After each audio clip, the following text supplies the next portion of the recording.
welcome to another Swordmaster Publications presentation. Today we're going to take a little bit of a different tact. Instead of continuing on with Joshua chapter 18 as I originally planned, I have seen something in the news recently that I think bears examining. It's an exciting bit of news, and I want to set this up first before we get into the actual text.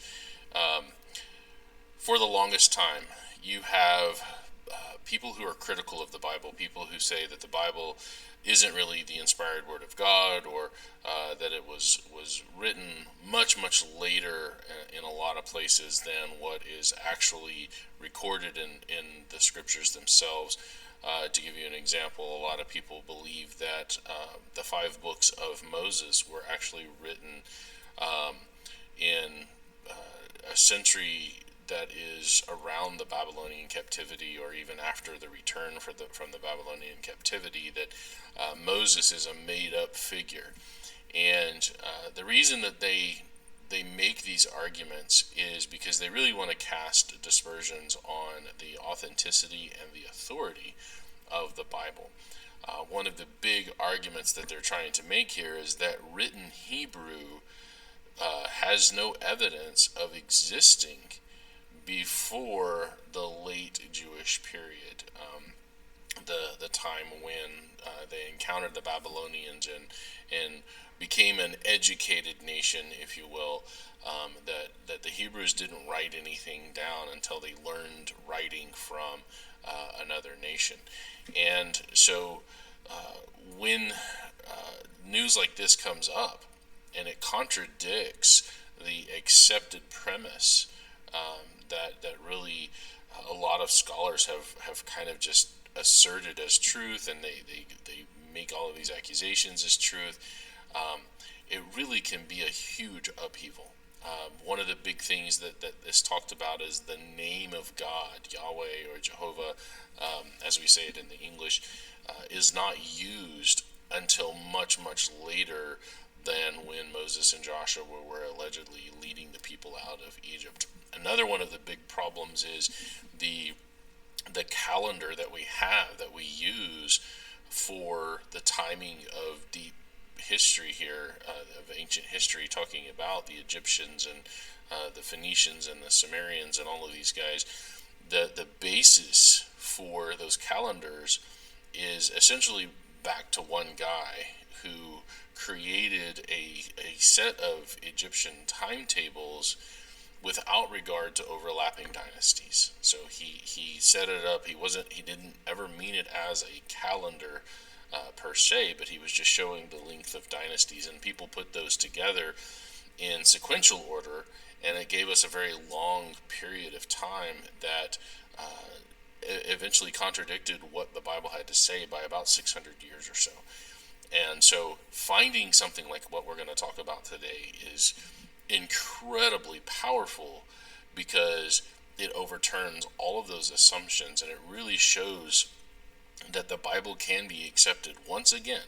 And this is the case every time we find archaeology related to the Bible. It always proves the Bible to be true. There's never been a case where we have uncovered something archaeologically that has contradicted the Bible. It's always been interpretation of information, or somebody putting together something that is then taken beyond what that person meant, like the Egyptian calendars and stuff, and then people apply that to the Bible and say, see, the Bible was wrong. But there's never actually been a case where the Bible stated something and then archaeology came out and showed the Bible is actually incorrect about that. It's always been the case that archaeology has supported the Scriptures. And where I find this fascinating, is somebody who's been in apologetics as long as I have been in apologetics, that this lends even more credence to the idea of taking the first 11 chapters of Genesis as literal. And that includes the creation account, the literal 6-day creation, only a few thousand years ago. I like to say now 6,026 years ago, if you want to be technical about it. The flood and all of the events surrounding that, and then the Tower of Babel, because everybody goes up to Abraham and says, oh, that's allegory. That is a myth that was told to the Israelite people to kind of give a foundation. It was made up to give a foundation for all of their practices and all the things that they do, but they weren't really real. The problem is that if that's not real, if those things are not literal, if they're not real, then the foundation gets swept away, and there is no reason to do any of the things that the Jews did. It's just make-believe. Like, all of it ends up just being make-believe, which is, of course, the reason these people challenge what the Old Testament has to say in terms of historical value. And so what we're going to talk about today is something called the Ebal tablet. There is a mountain in the land of promise that we just finished covering in Joshua chapter 8, in fact. But I'm going to go all the way back to where we first read about it. So I'm going to pull up the scriptures here that are pertinent to the discussion today. In Deuteronomy 11 and verse 29, remember, Deuteronomy is being written by Moses in the last few days, few weeks of his life. They're getting ready to cross the Jordan. They've already beaten the people on the east side. I keep saying west side, but it's on the east side of the Jordan. Og, king of Bashan, was the last of those in the north, where half of Manasseh was gonna take. You have Reuben and Gad are there, all on the east side, and Moses is writing this as his kind of farewell address to the Israelites. Now, Leviticus was written during the wandering, and so he repeats a lot of the things that we see in Leviticus and in Exodus and Numbers, but Deuteronomy is really to the people, and it's their duty to God. But in chapter 11, verse 29, it says, "And it shall come to pass, when Jehovah your God has brought you into the land where you go to possess it, that you shall put a blessing upon Mount Gerizim and a curse upon Mount Ebal." So this is a command from God through Moses to do this. There's these two mountains that oppose each other, and Mount Ebal is where the curse is going to be, and that's important. Then you have in chapter 27 and verse 4, "Therefore it shall be, when you've gone over Jordan, that you shall set up these stones." There's going to be an altar, is what he's talking about, "which I command you this day in Mount Ebal, and you will plaster them with plaster." Okay, so they were to create an altar on Mount Ebal, and this is the mountain where the curses were supposed to be. And the blessings and the cursings are echoing what we see in Leviticus 26, and eventually in Deuteronomy 28. He's gonna go over these in the very next chapter. But blessings if you obey me, cursings if you don't. And I find it very, very interesting that we see both of these set up in opposition to each other, and it shows the conditional nature of God's blessings and cursings. So then we get to verses 12 and 13 of that same chapter. "These shall stand upon Mount Gerizim to bless the people when you are come over Jordan: Simeon, Levi, Judah, Issachar, Joseph, and Benjamin. And these shall stand upon Ebal to curse: Reuben, Gad, Asher, Zebulun, Dan, and Naphtali." And so you have the tribes split in half, and you're going to have half on Gerizim blessing the people and half on Ebal, where the altar is, cursing the people. So those are Moses' commands. Then we get into Joshua chapter 8, and I'm going to read this passage here to show the actual carrying out of this, and then I'm going to show you some pictures that relate to what we're talking about here. It says, "Then Joshua built an altar unto Jehovah God of Israel in Mount Ebal, as Moses the servant of Jehovah commanded the children of Israel, as is written in the book of the law of Moses." Remember, the book covers everything from Genesis to Deuteronomy. That they considered that to be one book, the book of the law of Moses. "An altar of whole stones, over which no man has lifted up any iron, and they offered thereon burnt offerings unto Jehovah, and sacrificed peace offerings.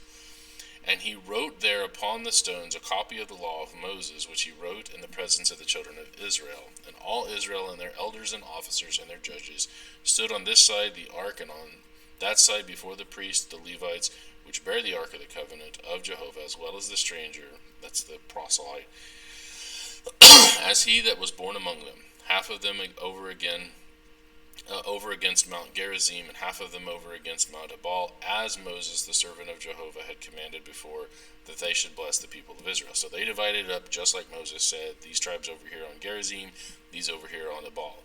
"And afterward he read all the words of the law, the blessings and cursings, according to all that is written in the book of the law."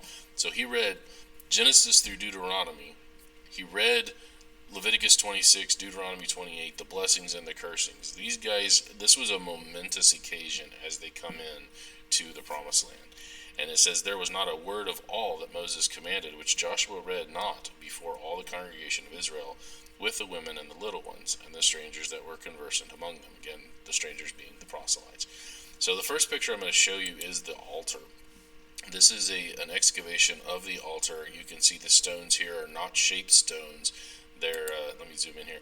They're stones that are picked up and placed without being cut. That's the whole point of the way that they were to build this, and this is where they would have their sacrifices. Now, this is where it gets interesting. As they were excavating this area, they found this. This is a lead tablet. It was folded over, and they're using some pretty advanced technology to decipher the writings that are on it. And they have used all manner of dating methods. Some of the more reliable ones, we don't get into the radiocarbon dating as much, but like the pottery and the contextual cultural dating methods that they use that are usually pretty spot on. And they dated this to around 1400 BC, which would have been about the time after all of the Egyptian stuff had been done. They had arrived. This is when the Bible is alleging that they would have arrived in the promised land. And so for it to have been dated that way, to pinpoint this time when Joshua would have actually been standing here as the Bible said he was, when the Bible said he was, is very, very powerful. And so they're reading through this, and what they're seeing on this tablet is that the Hebrews could write. There's this, and a lot of people don't know this, but when you look at Hebrew has kind of two forms. There's the original Proto-Hebrew, or the Hebrew that they wrote, kind of Abraham to Egypt to early Promised Land time period, and then there's the modern, well, not modern Hebrew, but the more what we would think of as biblical Hebrew, what they would write in that's more recognizable as what the Bible had been recorded in later days, as the scribes had copied things over faithfully as they interacted with Babylon. And so the scripting has changed. It would be kind of like maybe the difference between our print versus our cursive in the shapes of the letters and whatever.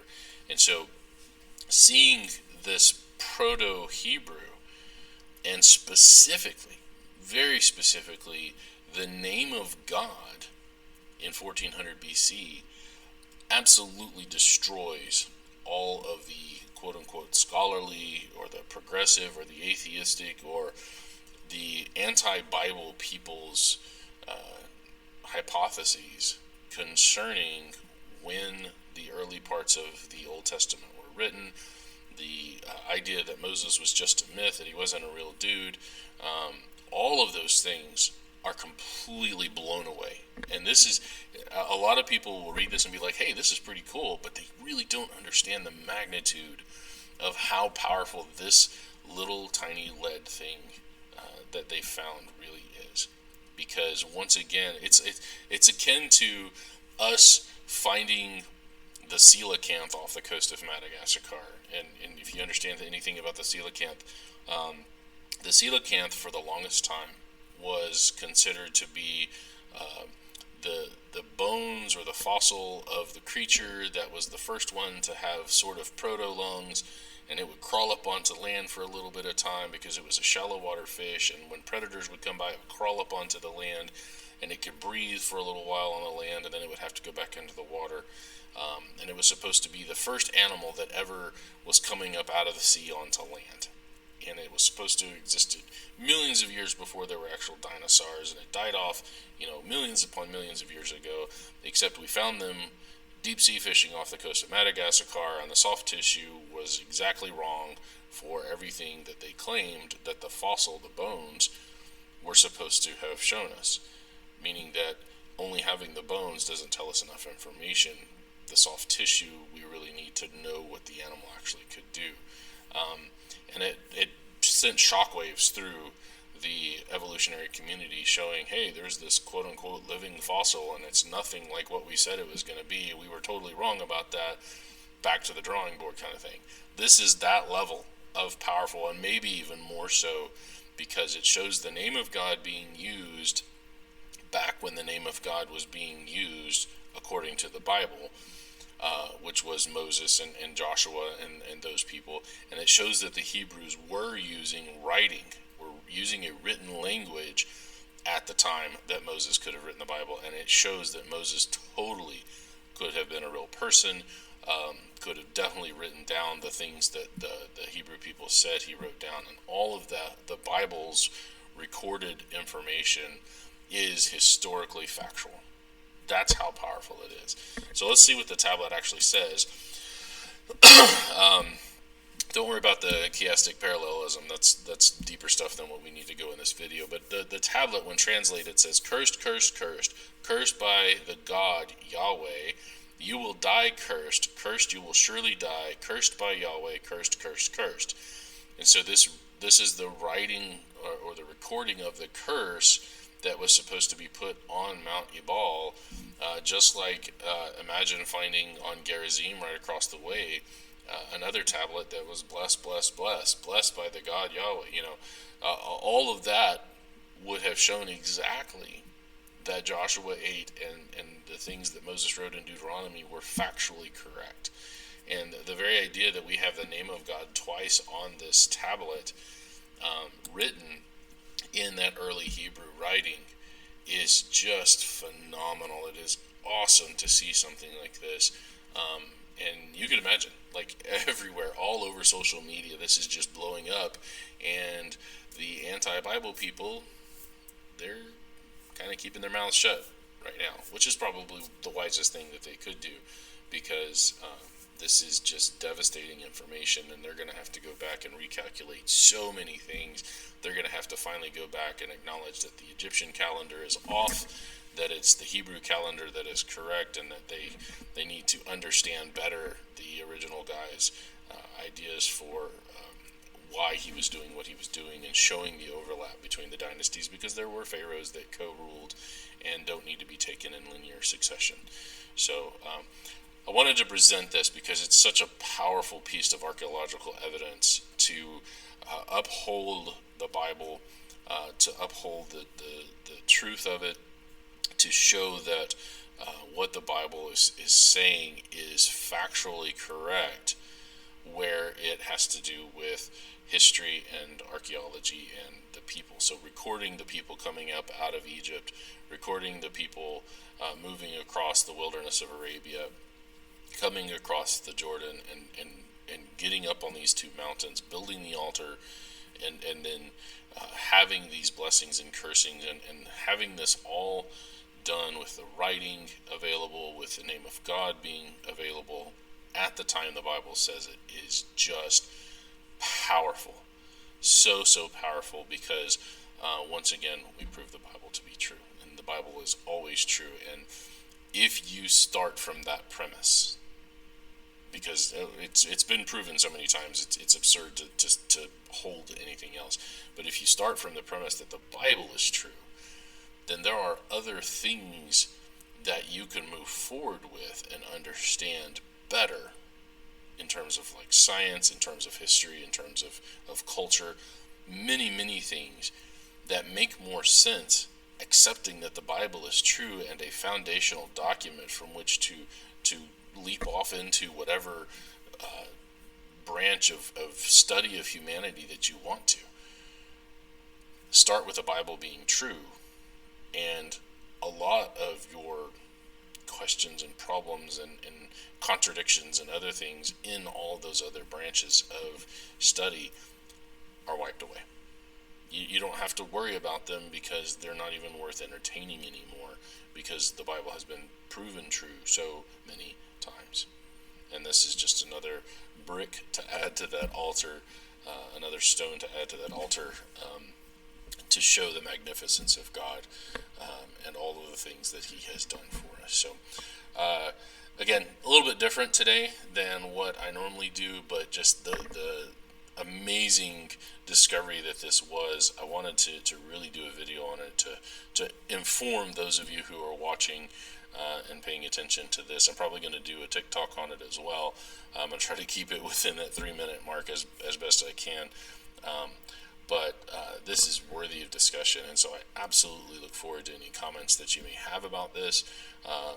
And I'm going to be posting this up on Facebook and on other social media places so that people will discuss this.